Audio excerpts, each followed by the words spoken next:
There is no shortage of talk. The feeds are full, the streets are loud. But where is the direction? Most conversations end exactly where they began, on a screen. There is a gap between youth energy and institutional power, a void that visibility alone cannot fill. Introducing the Arise Dialogue series, a strategic media response to the challenges of a generation. Not just a talk show, a trusted space for practitioners, decision makers, and youth voices to finally intersect. No more noise, just dialogue.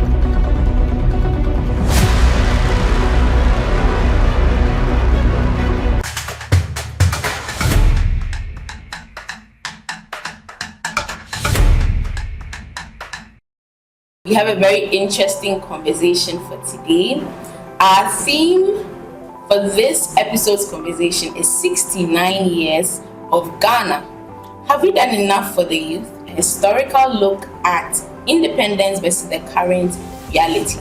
On the 6th of March 1957, the world watched as a young nation arose and Kwame Nkrumah stood before a crowd and declared that the independence of Ghana was meaningless unless it was linked to the total liberation of Africa. 69 years later, we ask ourselves this difficult question. Does the Black Star still shine for its youngest citizens? Or have we left our future out in the cold? Today we conduct something called a historical postmortem. I have three wonderful guests and we'll be back after the break to introduce them. Welcome to the conversation. Welcome to the Arise Dialogue series.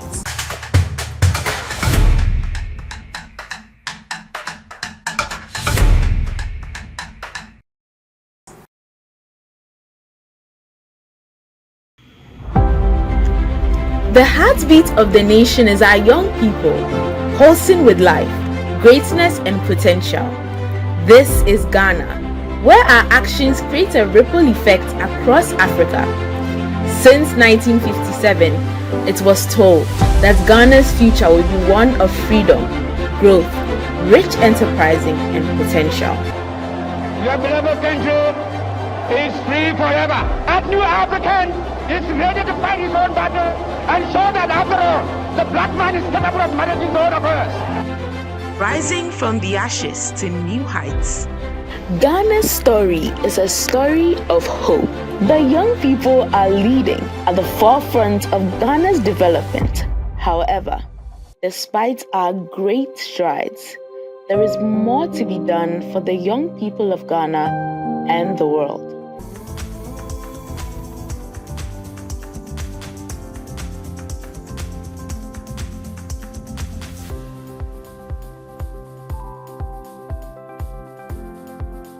Welcome back to the Arise Dialogue series. I have my guests here who are ready to start the conversation. To my immediate right, I have Mr. David Dakodapa. He is the former regional leader for Youth Arise organization in the Central region. He's an active and avid youth worker. David, thank you so much. Thank you. Thank you for having me as well.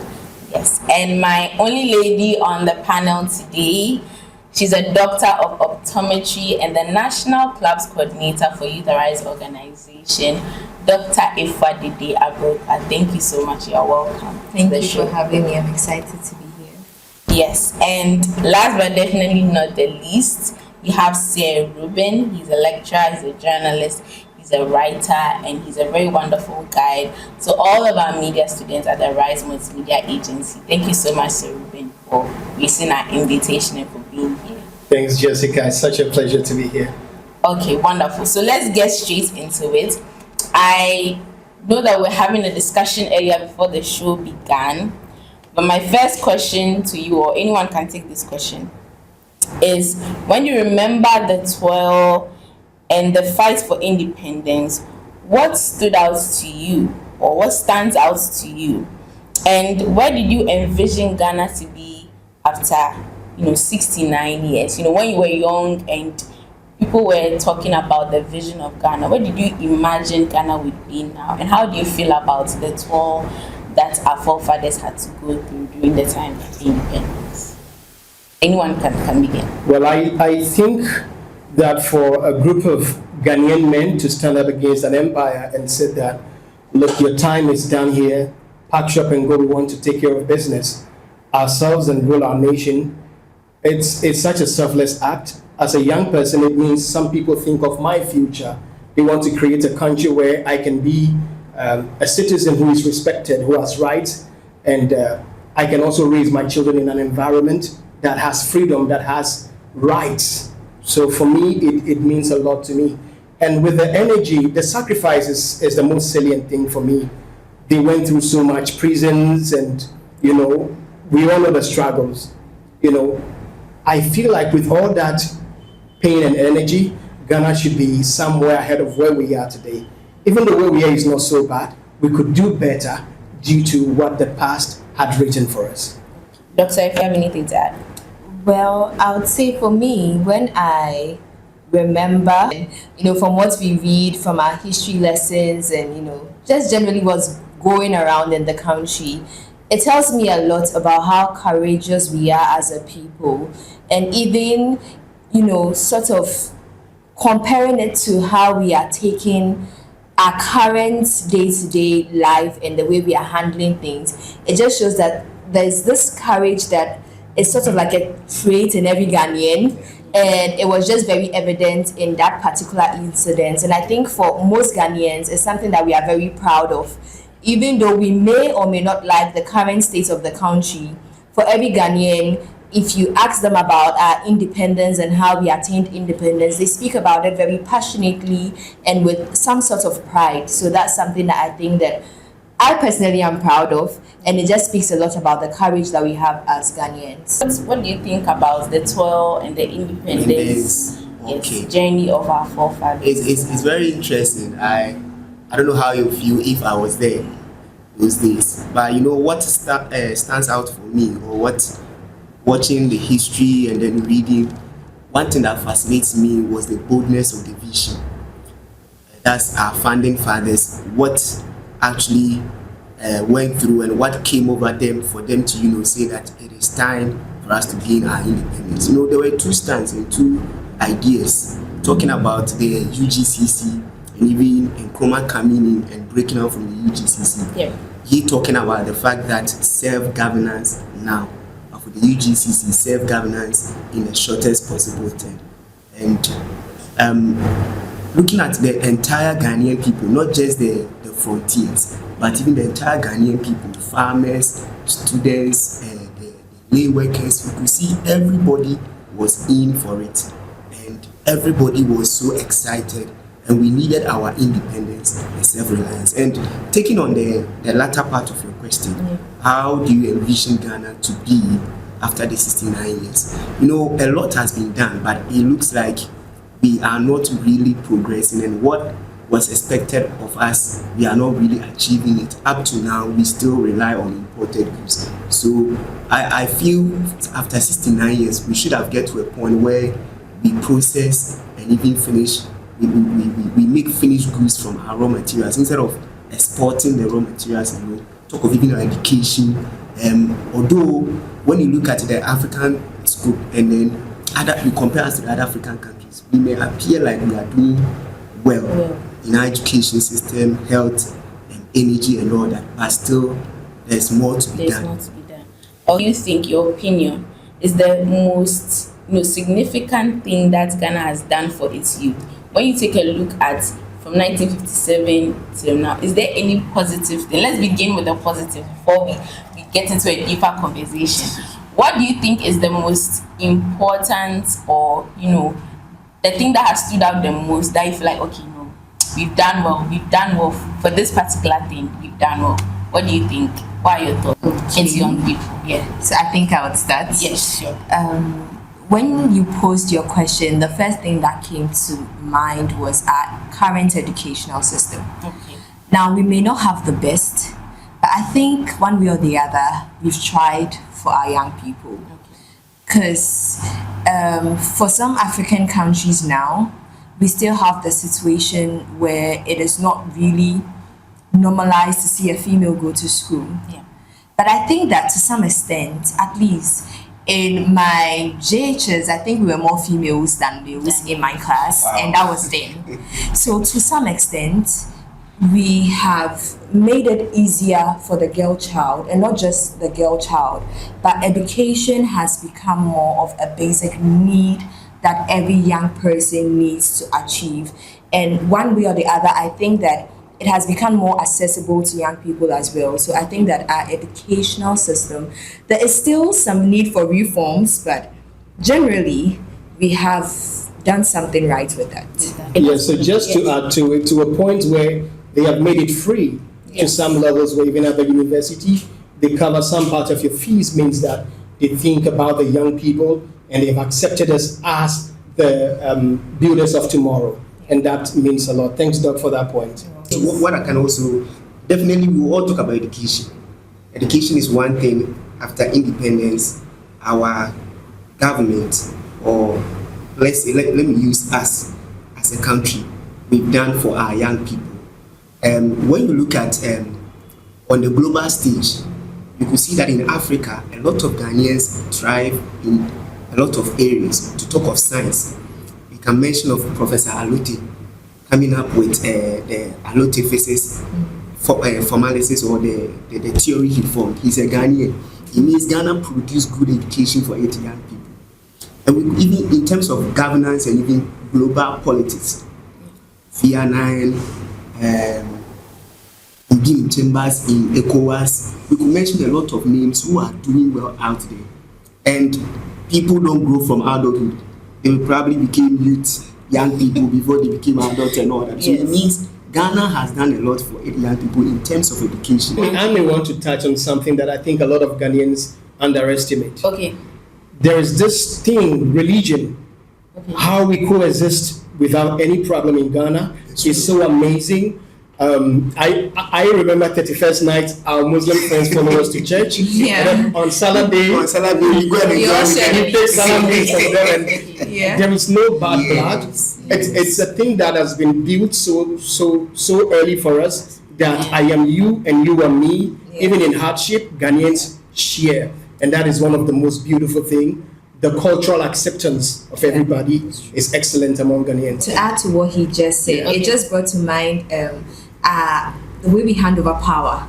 Okay. I feel like for the past few years, there have been some elections where we expect, or not that we expect, but the country is tense. Yeah. And then you think that after that, there's going to be some sort of civil, I don't want to use the word civil war, but then you expect Some form of conflict. Exactly. Yeah. But all things being equal, there's a smooth transition. You see the two opposing sides dancing together and celebrating the win, and you wonder, what we have as a country that has allowed us to do this for a number of years consistently. So I think that's a plus for us as well. Okay, so the major consensus is education, and then we spoke about cultural acceptance, and then Religious acceptance. the transition of power is also something that you think has helped our young people, has something that has really done well in the space of improving the lives of our people. Okay.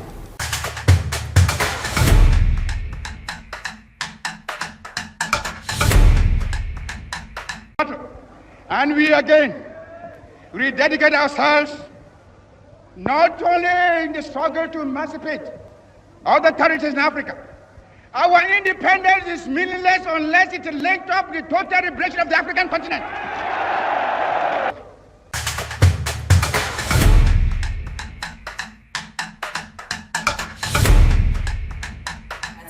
The question is, has enough been done for our young people? So looking at independence from 69 years, for 69 years, from 1957 to 2026, what do you think? Have the leaders and key players in governance done enough for the youth? As young people, we are all young people. What do you have to say to that? I would say that a lot has been done, yes, but enough really hasn't been done. Enough hasn't been done. That's the truth. I don't know why I would want to sugarcoat things, but enough hasn't been done, and we are not really, as a country, our leaders have not done enough for the young people of this country. Because just recently, on social media, in the Twitter space, you see people ranting a lot about the prices of energy, of electricity currently. And I watched a certain young lady's video of how she was lamenting bitterly on how it's affecting her living. She's been unemployed for the past 8 years or so, and she's a university graduate. Again, we say, find something to do, learn a craft, learn a trade. She did that. She learned how to sew. Now, a young graduate who has never been employed since her national service since 8 years ago has learned how to sew.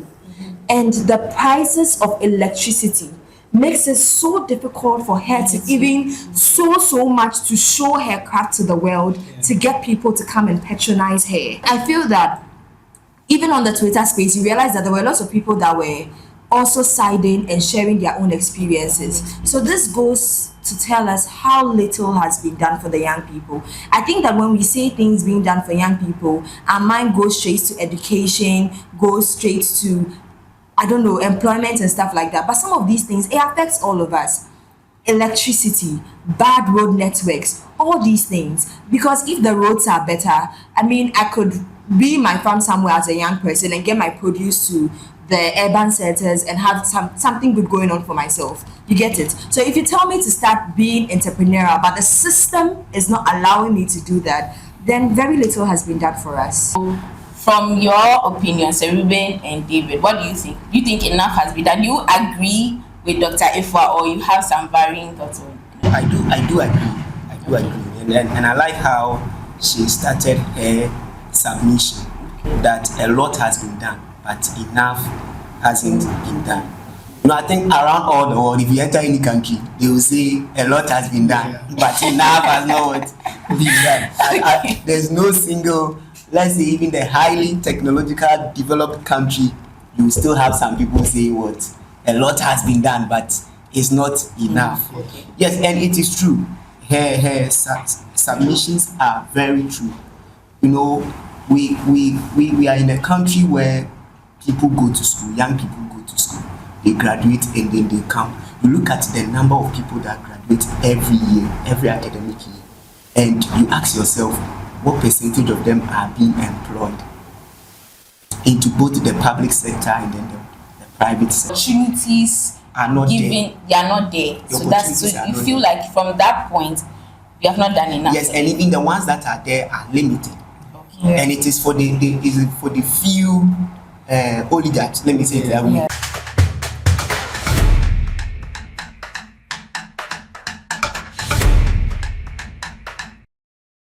What should be done? What are some of the things that you feel should be done? What are some of the actions that you feel should be taken for that difference to be made in young people's lives? We speak about the Ghanaian problem, but the young person still fights through that sheath of hardship to create. If you look at fintech, agribusiness, digital banking, digital communication, which is, we are in the age of digital storytelling. Young people have gone against all odds to excel in those areas. So the Ghanaian problem is not talent or manpower. The Ghanaian problem is scale and financing. We do not have the capacity to grow. We have shown in all spheres of intellect and education and growth that we are able to expand, but they do not give us the capacity to expand. So we need scale, we need financing, we need exposure, we need courses that are going to elevate us from people to professionals who can build manpower. All that Sir Ruben was saying, it's not the first time we are hearing this. Yeah. We've heard it over and over. Sooner that was read on 27th of February. Our president shared the same thing. We are doing this, we are doing that.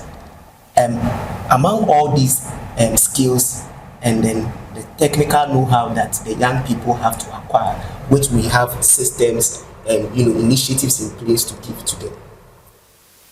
Let's go to the other thing. The fact is that the action. We are good planners, but we are not good executors. Yes. So the leadership, the discipline, the character, and the capacity to make things work is not there. And it's so sad that you even get young people and even some of our leaders who want to, take action, lead the charge, and we even have inner people criticizing them and killing these visionaries and action takers, these trailblazers. Okay. So most of our problem, I don't want to be very religious and faith-based and say that it is demonic thing. I don't want to go to that side. Yes. But sometimes when you sit down and analyze the issue, you ask yourself, are we possessed, or is something worrying us, or what is happening?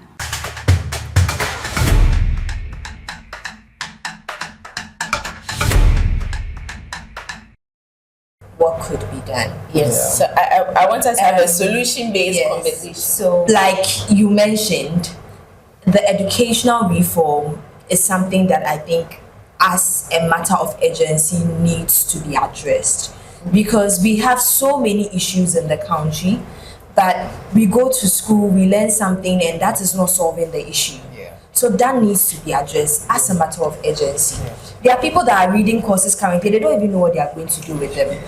Aside that, I think that we should look at industrialization. Because we are a country in a continent that has so much natural resources. Human resources to do. And human resources is part of the natural resource. Okay. And we are not utilizing these things. And so we need to see how best we are going to turn these raw materials into finished goods. Not even just for us in the country, but so that we can even start exporting them and all that. And mind you, these are things that our leaders know. It's not that they don't know them. So we can go on and on with a list of things that they need to do. But as he said, I think that we should look at character. And the reason why I was quiet is I was thinking to myself, what really can we do? What's that one secret step that we need to actually fix all this? Because we can sit here and speak about the fact that our leaders need to change their character, they need to think more of us, they should be more empathetic, they should actually follow through with the plans that they do, they should make plans and make sure it's not just political based and all that. But then that's us talking. What can we do to ensure that our leaders actually get those things done? Okay, so I think that we'll come back to that. Okay. When we come back from the break, we're going to talk about what you as a young person can do, and we'll talk about Youth Arise's role in shaping young people for the 2026 that we are now, 69 years later, and how we can face those challenges headlong. So we'll be back after this commercial break.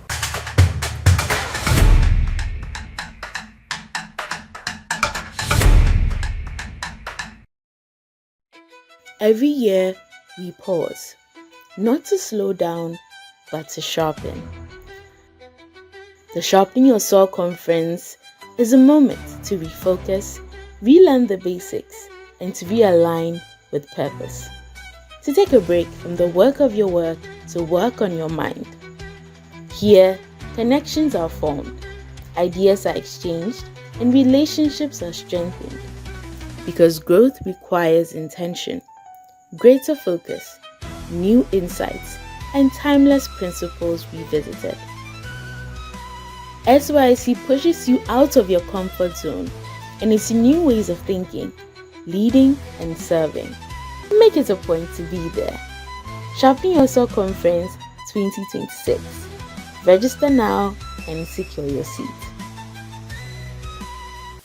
Welcome back to the Arise Dialogue series. We are having a very interesting conversation on the theme 69 years of Ghana. Have we done enough for our young people? So we were talking about how we can create solutions for our young people and some recommendations on what governments and leaders can do as well. So I want in 2 words, or in 2 sentences. We've heard in our earlier conversation, even before the show started, about brain drain and how if you ask 9 out of 10 young people on the street, they'll say they want to leave the country. So I want you to identify some key reasons for that. So it's not betrayal when one wants to leave the country, but what precipitates the person's leaving the country. So the question should be, why do intelligent Ghanaian youth prefer to offer their trade or their expertise in another country? It is due to the hopelessness in Ghana, and that is an insult to the country. It is hopelessness because young people are saying that Ghana has become a graveyard for dreams. And that is a strong statement to be made by a young person who is a child of the soil. And they just want to be away from the pain. That is the reason a lot of them are traveling. Okay, so that's your take. I think that's a wonderful point, and it also touches on what David was talking about earlier about how, politicians or older people will refer to young people as lazy, or they are not motivated enough. And I think your point shows that we are very observant, and we can tell from past generations. We desperately don't want to repeat the cycle of what we've seen, because we've observed that out of it, there is no flourishing. It's just, a mundane life and a lot of suffering. So the youth don't want to do that, and so they want to find new ways to do that. And then, they're rather being shouted down on and being called names. So that's why, to continue on that point, what are some two key things that you feel like these are the reasons why you'd like to japa? Me, I'll say broken systems. One, the system is broken. I mean, everywhere you go, and broken systems. I can talk about so many things. Our educational system, our health system, everything.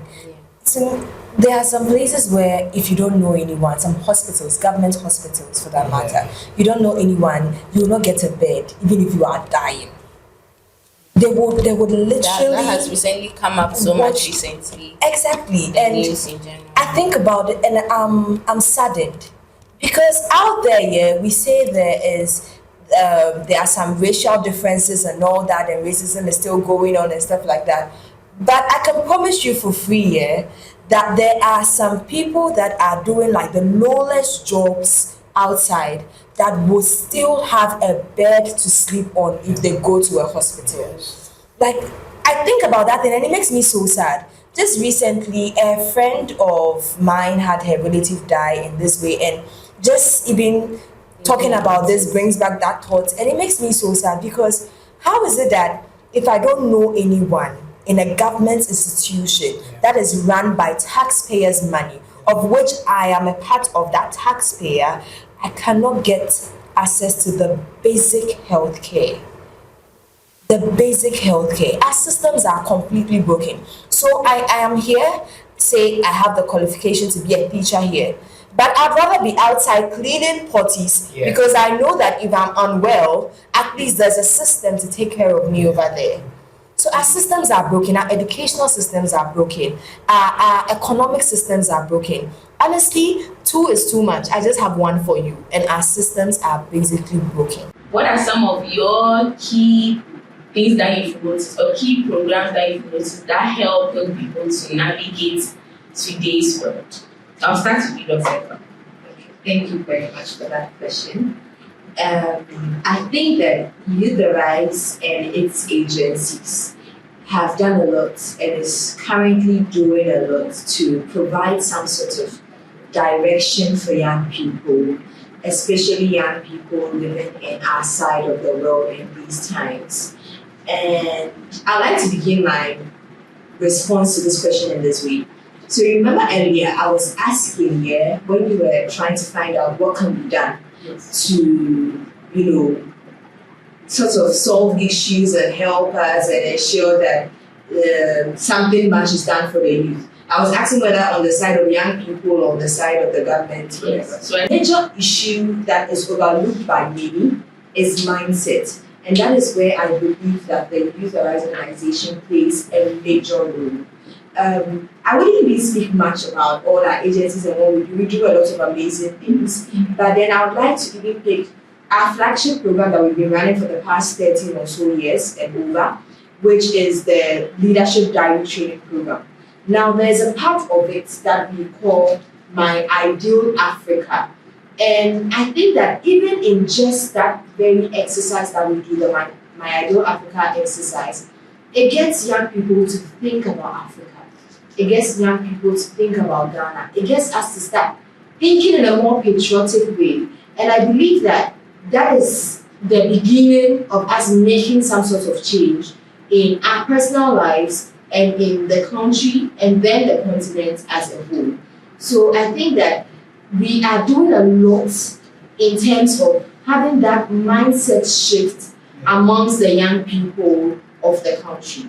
So that's just an example. And also we have the class system where we are hammering over and over and over again the ideals that we think that young people should need to have to thrive in this environment and to thrive in this country and to make this country a better place. We teach them not to be corrupt, we teach them to have integrity and a whole lot more. So this system is helping us to build a crop of people that will eventually be good leaders that will help change the story of Ghana and the story of Africa. Thank you very much for your submission. So, Serubin, as someone who has been in contact with the Rise organization for so many years, what are some of the things that you have noticed, some of the activities we organize to equip young people? What are your thoughts on some of these activities, and what do you think Youth Arise does in shaping or equipping young people with skills to navigate today's world? I think Youth Arise is a cut above a lot of organizations in Ghana. I've been working with them from 2017, and the first thing that was salient to me was the fact that even within the organizational structure, they position young people in areas where they can be passionate and then excel. And the luckiest ones amongst them are those who just done with undergraduate or high school, because they get the chance to learn the courses that they intend to venture into in Youth Arise. So when they get to the university level, it becomes a walk in the park. And that is something, a lot of them come with great testimonies. I went to a bank at Cape Coast to get cash, and someone had me from behind. And it was a member of Youth Arise, and he had a lot to say about what Youth Arise did for him. And I was quite, impressed by how you guys groom people in this organization. The second thing I would like to speak about is how Youth Arise takes 8 times to organize global events that connect young people to global players, where they have a platform to speak, to share, to analyze, breakout sessions where they engage with key industry players. It's just so amazing. And the fact of it is that, or the beauty of the whole thing is that these young people are the ones who organize this event. They take up the greater, workload by themselves, and they go to pitch ideas to investors and get sponsors. It is a great beauty to the eye. And I feel that this organization is an organization that every family in Ghana should have a branch in. Youth Arise is the best. Thank you very much for that wonderful submission, Sir Ben.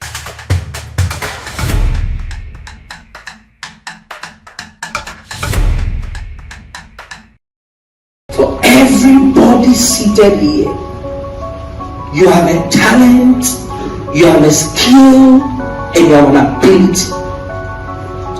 And when you see SA that is in you, that you must explore, that you must awaken, and that you must ignite. When of Youth Arise organization, LDTP has spent over a decade transforming young people into confident, innovative, and community-minded leaders. More impactful than ever before. The program builds essential leadership capacities with personal development, international diplomacy, artificial intelligence and machine learning, and creative innovation. But we don't stop at theory. Let's take shape and turn into real change. Participants will step into the communities with open hearts and determined minds to identify pressing local challenges, design transformative solutions, execute projects that leave lasting impact. Say, yeah, you made a mistake. Because, LDTP is a transformational program. We do more than create leaders. We ignite the future, fuel action, and shape responsible agents of change, ready to face the challenges of today and to lead our world. Africa's leaders are emerging now. LDTP, where leaders emerge.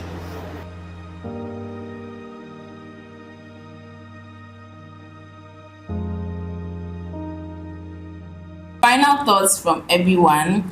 This is a question about a vision and the future.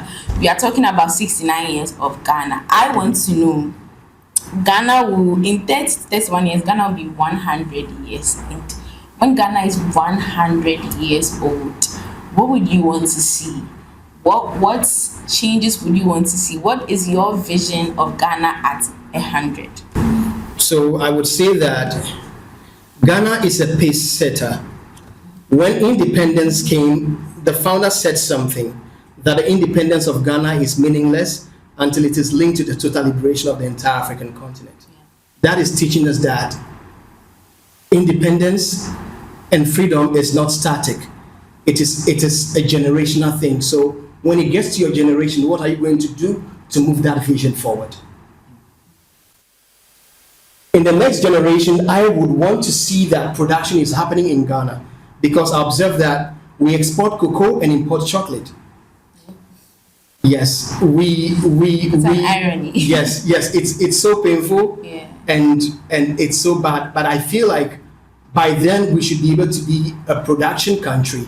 Our universities should be converted a lot into technical universities so that we can take on industrialization, because that is what produces what we take in, and that is what builds manpower for those industries as well. I also want to charge Africa with regards to the statement I made earlier about the founder, that Ghana should be the one that leads the charge in intra-African trade. Because there is milk in Tanzania, but Ghana imports milk from Switzerland. There is corn in Kenya, but Ghana imports corn from somewhere, and it is so painful. We have the best environment to produce a lot of things, and we have to go to Burkina Faso, a desert in order to get tomatoes and get caught in terrorist attacks, which is insulting to Ghana. So in 100 years, in the 100th year, I would want to see that Ghana as a country has its roots, has a branch, has a stem, and has an arm that provide for itself and its people. That's wonderful. So Ruben stated that he wanted to see some form of development in terms of our industry, and that will make Ghana itself a powerhouse. What would you want to see, Dr. Ifwa, when Ghana is 100 years old? What is your vision as Ghana is 100? Thank you very much. So Ghana at 100, that sounds amazing. I can't wait. I hope that I see that day. But then, what I want to see Ghana at 100, I want to see a Ghana that just doesn't have political independence, but a Ghana that has independence truly. A Ghana that has economic freedom.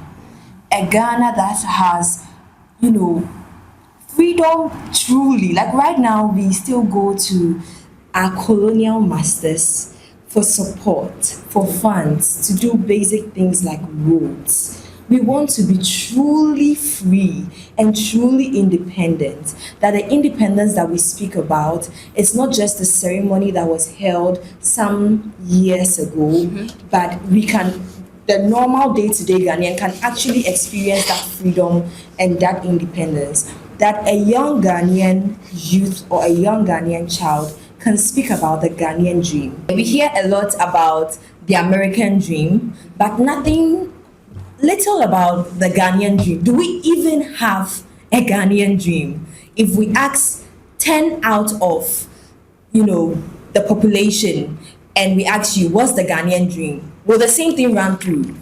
I want to see a Ghana that has a common focus, a Ghana where the people are so proud to be Ghanaians and are excited to be Ghanaians, and a Ghana that other African countries and even countries on other continents look up to and tell stories about how much we have developed, how much we have changed, and even come to learn from us and develop the entire world as a whole. That's wonderful. So she's looking at a Ghanaian dream of full freedom, development and progress. David, what's your idea of Ghana at 100? What's your vision of Ghana at 100? Thank you very much. And I'm happy I'm the last person because I'm trying to pick points from what my senior colleagues have said already. So for me as well, two things. I also want to see a Ghana at the 100th year, a a Ghana where its young people don't migrate from the country to seek greener pastures from somewhere. Yeah. But we are proud of our country. We see opportunities here. We take the opportunities, utilize our potential in our country, which in turn add up to the development of the country. I don't think any country that is seriously developing have its citizens, which is the main resource, leaving the country to another country to develop. So what happens is that Ghana and even other African countries, we are taking our main resources to develop other people. So that is one thing I want to see. And that will happen through a lot of reforms in our education system. When we were talking initially, Sir Ruben mentioned the fact that our education system should be tweeted to suit us solving the Ghanaian problem. People go and learn, and their knowledge is not solving any problem. So the curriculum should be changed that people are educated to come out and solve the Ghanaian problem. And then the next thing is also good governance, where every institution is working. You know, when Barack Obama visited Ghana, he said Africa does not need strong men, but strong institutions. Ghana, where we have good governance, every institution and system is working and providing adequately or working efficiently for the development of our country. And we are the gateway of Africa. If we do well, the other African countries will look at us. And in turn, Africa will be a better place. So by 100 years, these are the two key things I want to see. Thank you so much for that submission. Ghana, your beloved country, is free forever. You've been watching the Arise Dialogue series. Wow, what an amazing conversation. Thank you so much to all my guests, Sir Ruben, Dr. Ifwa, David Dakudapa, for sitting on the panel and having this conversation for 69 years of Ghana. Have you done enough for our youth? I hope you learned so much from that conversation. Thank you so much for watching. Be sure to like, comment, share, and subscribe to Orange TV. We'll be back with another episode. I'll see you soon. Thank you so much for watching. Bye.